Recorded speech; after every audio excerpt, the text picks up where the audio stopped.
Hello বন্ধুরা, তোমরা কি কেউ মেলায় গিয়ে এরকম কোনো দৃশ্য দেখেছো যেখানে পৌরাণিক কাহিনী সাবিত্রী সত্যবানের গল্প তুলে ধরা হয়েছে? তাহলে আজ তোমরা দেখেই নাও।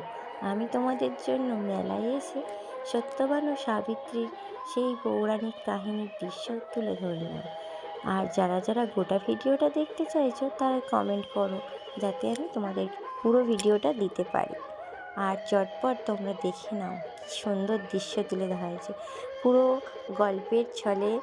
আর দৃশ্যটা সত্যি অতুলনীয়, আমি মুখে কিছু বলতে পারছি না, তোমরা দেখে নাও।